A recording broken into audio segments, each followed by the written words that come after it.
इंसान होने का अधिकार दिलाया, समानता की बात की, असमानता जैसे भेदभावकारी ग्रंथ को आज ही के दिन उन्होंने जलाया।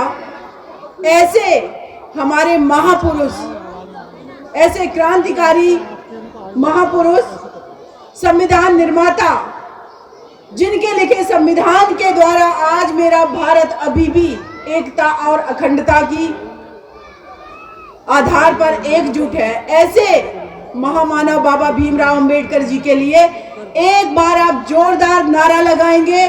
जितने भी मेरे भाई बहन माताएं बैठे हैं, यहाँ खड़ी हुई हैं, मेरे बच्चे, सभी से अनुरोध है, जोरदार एक नारा लगेगा, जय भीम। आप सभी का बहुत बहुत शुक्रिया। पूरे विश्व को शांति का संदेश देने वाले तथागत गौतम बुद्ध को नमन करते हुए हमारे भारत को,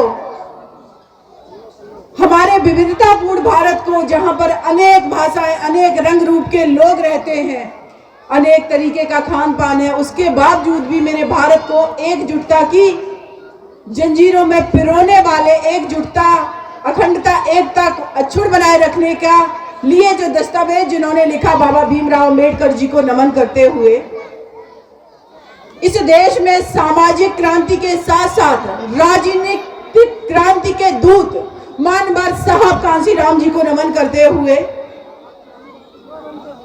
बहुजन समाज पार्टी की राष्ट्रीय अध्यक्षा बहन सुश्री कुमारी मायावती जी, जो कि उत्तर प्रदेश राज्य की 4 बार मुख्यमंत्री रही, बहन जी को मैं शुक्रिया अदा करती हूं कि उन्होंने बहुजन समाज पार्टी में मुझे काम करने का मौका दिया और निरंतर मैं आप लोगों के बीच हूं और ऐसी उम्मीद करती हूं कि एक इस देश की जो पार्टी है, जो दबे कुचले शोषित पीड़ित वंचित लोगों की पार्टी है, वो भविष्य में इस देश की शासन सत्ता पर बैठेगी, ऐसी मैं उम्मीद करती हूं। लेकिन वो सब आप लोगों के सहयोग के बिना संभव नहीं है।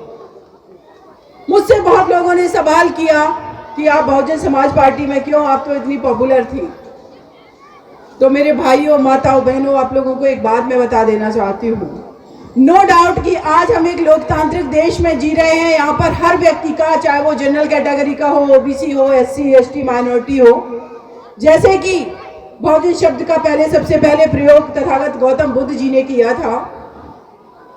उन्होंने समता मूलक समाज की बात की, उन्होंने मानवता को सर्वोपरि रखते हुए काम किया और इस भारत जैसे विशाल देश से पूरे विश्व को ये परचम लहरा दिया कि मानवता ही अल्टीमेट सब कुछ है, ये आर्टिफिशियल स्ट्रक्चर कुछ भी नहीं है।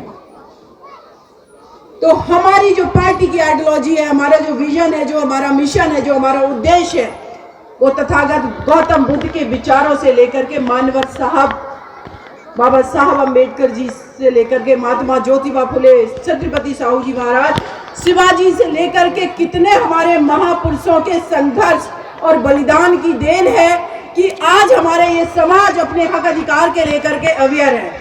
यहाँ मेरी जितनी माताएं बहनें और बच्चे हैं, बहुत लोग जा चुके हैं, उसके लिए मैं माफी चाहती हूँ, मैं लेट हो गई। लेकिन मैं ये बात दावे के साथ कहती हूँ, यहाँ का खड़ा हर बच्चा, अगर मैं किसी से पूछना चाहूंगी कि बाबा साहब कौन थे, तुरंत बता देगा। मानवर साहब कौन थे, तुरंत बता देगा। हमारा मिशन क्या है, तुरंत बता देगा। इसके पीछे सिर्फ कारण ये नहीं है कि उन बच्चों को, उन हमारी बच्चियों को, माताओं बहनों को सिर्फ इन्फॉर्मेशन दी गई है, नहीं, ये हमारा मिशन है। और ये मिशन हमारा वो है कि इस देश का एक हिस्सा होने के बावजूद भी हम लोगों को कभी मुख्य धारा से नहीं जुड़ने दिया।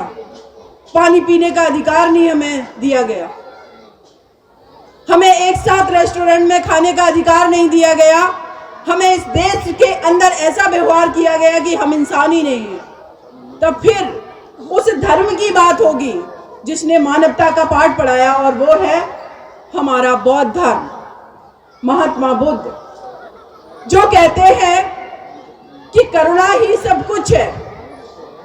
अगर किसी को देख करके आपके आंखों में आंसू नहीं है, आपको दर्द, उस व्यक्ति के दर्द को आप महसूस नहीं करते, तो एक बार अपने अंदर झांक करके देखिए कि आप वाकई में आप मानव हैं। तो फिर सदियों तक मेरे देश के अंदर हमारे अपने लोग जो इतनी पीड़ा में रहे, जिनको शोषित वंचित रखा गया, उनको देख करके लोगों को दर्द क्यों नहीं हुआ? उसी बेटे को दर्द क्यों हुआ? वो अलग बात है कि बाबा एससी समाज से आते थे, लेकिन आज इस मंच पे मैं दावे के साथ कहती हूँ कि एक ऐसा महापुरुष इस भारत की धरती पर हुआ जिन्होंने अपना ही एससी समाज नहीं, जिन्होंने बहुजन समाज और देश की एंटायर कम्युनिटी के लिए एक बहुत सशक्त संविधान लिखा है। वो संविधान क्या सिर्फ एससी समाज को प्रोटेक्ट कर रहा है? नहीं, वो समता मूलक समाज की बात कर रहा है, वो महिलाओं को भी अधिकारों की बात कर रहा है, और साथ ही साथ वो ये भी बात कर रहा है कि किसी के साथ भेदभाव नहीं होगा। इसका मतलब कि उनके साथ भी हम भेदभाव नहीं करेंगे जिन्होंने हमारे साथ भेदभाव किया।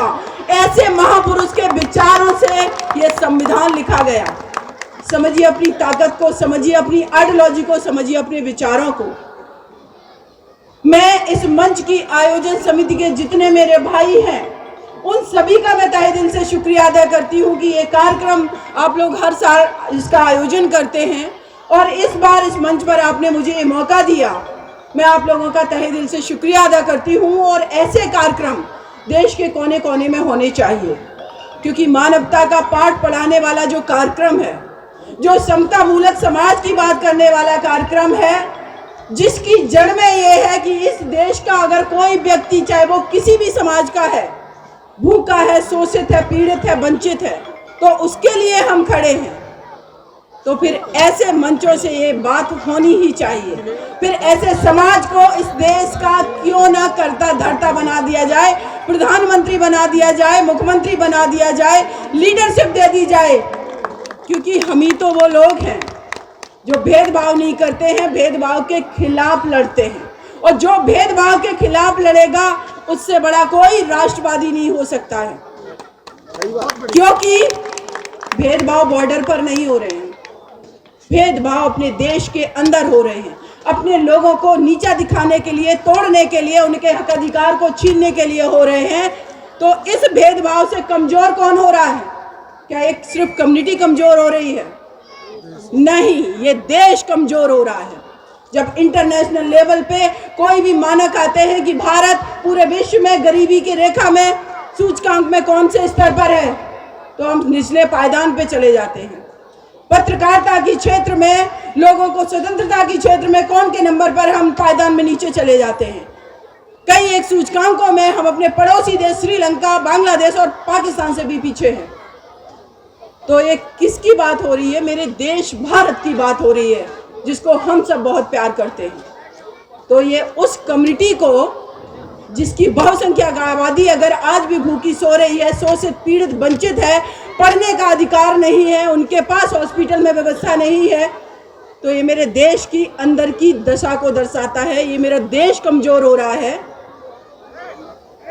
इसीलिए जब बाबा साहब ने संविधान लिखा, तो उन्होंने उस संविधान में मौलिक अधिकार दिए। जो प्रीएम्बल लिखी गई प्रस्तावना, जिसमें कहा जाता है कि हम भारत के लोग भारत को एक संपूर्ण, प्रभुत्व, संपन्न, समाजवादी, पंथनिरपेक्ष, लोकतंत्रात्मक गणराज्य बनाते हैं। हम भारत के लोग, और उन हम भारत के लोगों में इस देश का ब्राह्मण समाज, ओबीसी समाज, दलित समाज, एसटी समाज, महिलाएं, थर्ड जेंडर, हर कोई शामिल है। फिर भेदभाव किसके साथ? बाबा साहब ने वो संविधान लिखा सबको रिप्रेजेंट करते हुए, कि पूरे भारत की सारी कम्युनिटी के हक अधिकार इसमें समाहित हैं, और उनकी जो इच्छाएं हैं, उनके जो उद्देश्य हैं, वो सब इसमें समाहित हैं।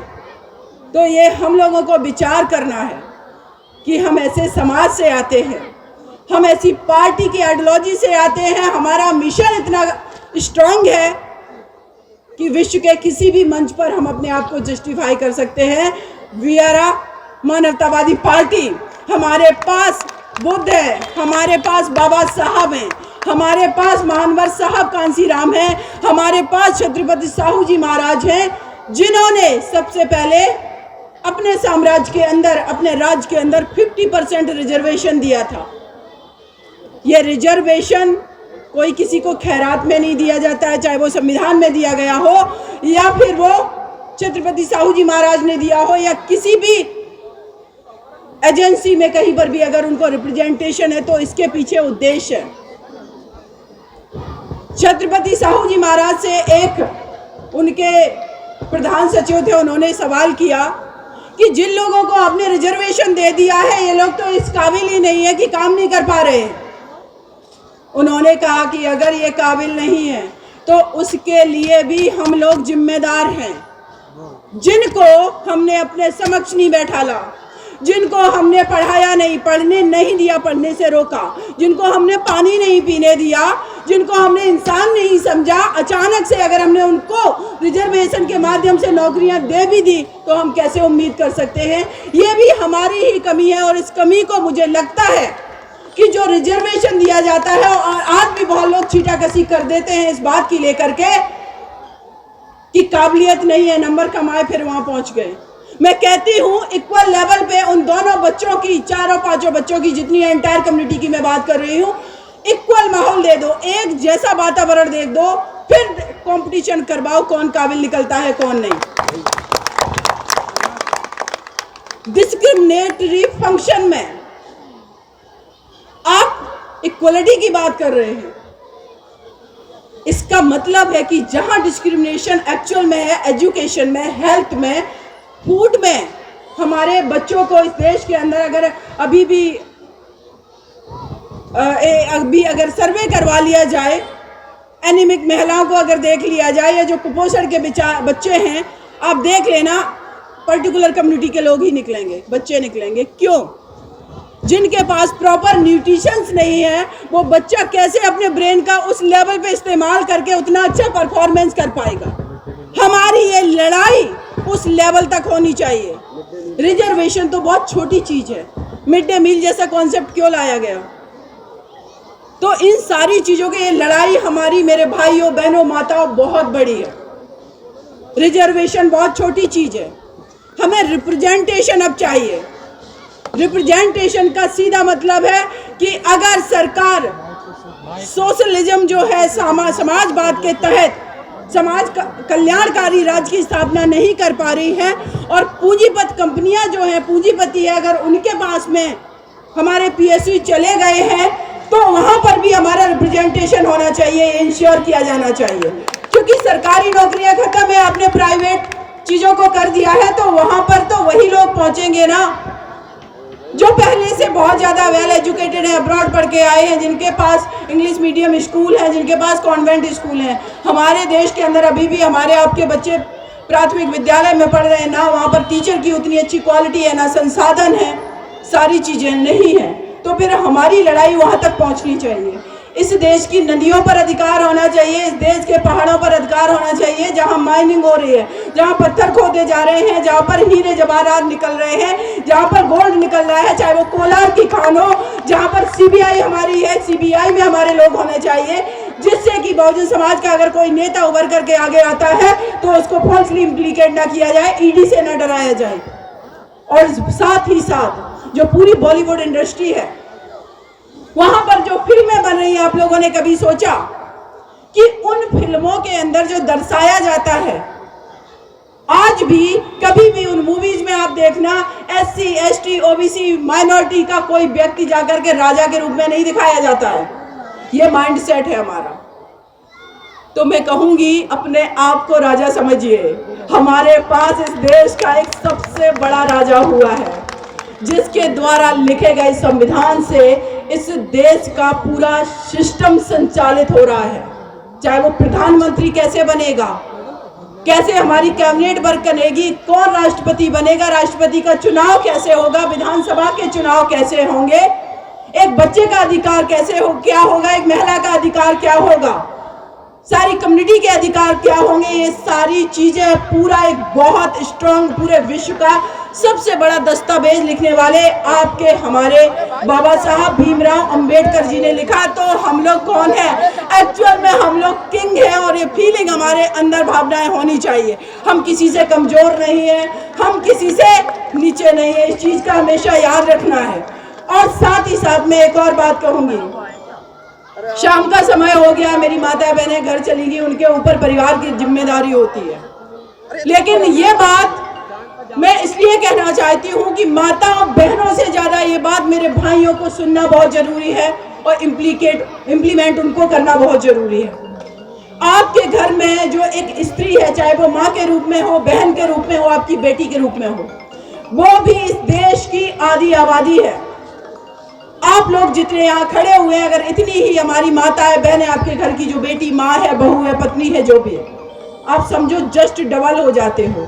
तो आप जितने स्ट्रांग हो, आपके पास जो आइडिया है, आपके पास जो इन्फॉर्मेशन है, आपके पास जो नॉलेज है, आप सोचिए उस स्त्री को भी आपने उतना ही मौका दे दिया तो आपका मिशन इस देश का सबसे स्ट्रांग मिशन साबित होगा। और बेटियां प्रूव करके दिखा रही हैं। अभी रिसेंटली मैंने देखा, सानिया मिर्जा, उत्तर प्रदेश की सहारनपुर की बेटी है, एनडीए क्वालिफाई किया है। आपकी बेटियां किसी से कम नहीं है। पायलट हॉकी में आपने अगर देखा होगा, जब ओलंपिक हुए तो एक बेटी के घर पे उसके पड़ोस के लोग जाकर के उसके परिवार को डरा धमका रहे थे। वो बेटी ऐसी समाज से आ रही थी, लेकिन ओलंपिक में खेल रही थी, वंदना कटारिया, लेकिन हमारी वो बेटी ओलंपिक में खेल रही थी। आप समझिए हमारे घर की बेटियां भी उतनी स्ट्रांग हैं। और कितना बड़ा एग्जाम्पल दूं आप लोगों को, बहन सुश्री कुमारी मायावती जी, उत्तर प्रदेश राज्य की 4 बार मुख्यमंत्री, प्रूव करके दिखाया ना। उस बेटी को मौका मिला ना घर से निकलने का, जिद की। आपकी बेटी जिद करती है अगर पढ़ने के लिए, जिद करती है बाहर घूमने के लिए, दुनियादारी को समझने के लिए, निकलने दीजिए उसको। आपका बेटा अगर जिद करता है, निकलने दीजिए उसको बनने दीजिए बाबा साहब के विचारों से, और एक कदम आगे बढ़ने दीजिए उसको, बनने दीजिए दूसरा अंबेडकर। क्योंकि जब तक वो समाज से नहीं बढ़ेंगे, जब तक वो आपके गलत चीजों से, अगर उसके पिताजी डांट रहे हैं उनको वो नहीं रिएक्ट करेगा, तब तक वो समाज से नहीं लड़ सकता, गलत चीजों से नहीं लड़ सकता। तो अपने घर में अपनी बेटियों को स्ट्रांग बनाइए।